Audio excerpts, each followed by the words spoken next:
มาจ้ามาเฮ็ดเวียกคือเก่ากูเครือหลังที่เขาตัดมือนั้นยังจื้อได้บ่หลังที่เขาตัดมือนั้นหลังที่เขาเทออก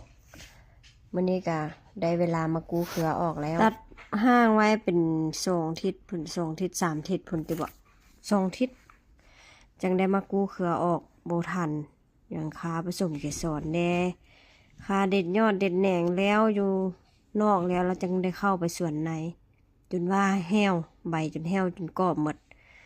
ถ้าปะไว้ใบแห้วใบกรอบเดี๋ยวนี้ล่ะมันมีขี้ฝุ่นมีอันคายนั่นนะเข้าปากเข้าดังเขาปะไว้ให้มันกรอบแล้วจึงมาเอาออกนะแต่เอาธรรมดาเนี่ยปะไว้4-5 มื้อก็เป็นตามาเอาออกแล้วให้มันแห้วยุบลงหน่อยนึงแล้วเป็นมาเอาออกเนี่ยพอดีบ่ง่ายใส่ดังขี้ฝุ่นกับบ่หลายแนวนี้และอีกอย่างคายมันกับบ่ผงบ่ง่ายจังสิคันบ่ได้ปะไว้ดนอันนี้ปะไว้ดนโพดเวียกหลายอัน ผู้เดียวเฮ็ดนะก็จังซี่แหละภาคเสียงก็มีคนน้อยเสียงแจ้วอยู่ บ่มีห้องส่วนตัวเด้เดี๋ยวเอาลูกไปนำนี่เฮ็ดเวียกไปนำนี่ภาคเสียงตัดต่อกันตอนเอาลูกนี่แหละแล้วเด็กน้อยก็มาพากนำพันดิลูกเสียงลูกแจ้วอยู่ ขนาดบอกว่าจะเซลเด้อแม่สิพากเสียงว่ะปั่นยังบุดเดียวนึงหลอนมาเป็นบ้าน บางเที่ยวบอกกันยังบ่ฟังเด้โดนหลอนมาหาหลอนเว้านั้นหลอนถามอันนั้นถามอันนี้แหละ จากภาคน้ำบางเทื่อนะอันนี้ว่าได้ก็มาละดิเอตาอยู่หั่นละดิ ปานเพิ่นเสียนะอันนี้มาละดิ น้องมาเอิญอีกแล้ว ไม่ให้หยัง อีแม่เอาอันใบเหี่ยวออก ออกไปใส่ ออก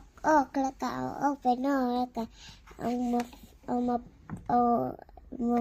เอ็ดให้มันงาม เอาไปเฮ็ดปุ๋ย ๆเอาไปเอ็ดปุ๋ย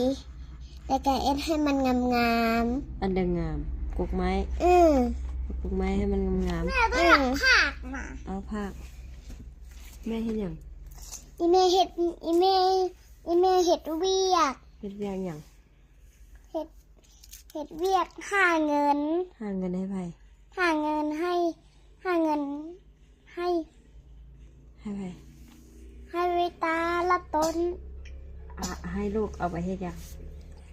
ตอนต้นใหญ่มาละต้นกะ ต้นเชียนหยัง ละต้นกะเอาเงินได้ตอนต้นใหญ่มา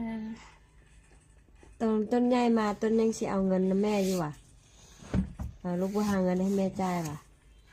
หาอยู่แต่ต้นกะใส่ถุงมือแล้วต้นกะมาเด็ดส่วนช่วยแม่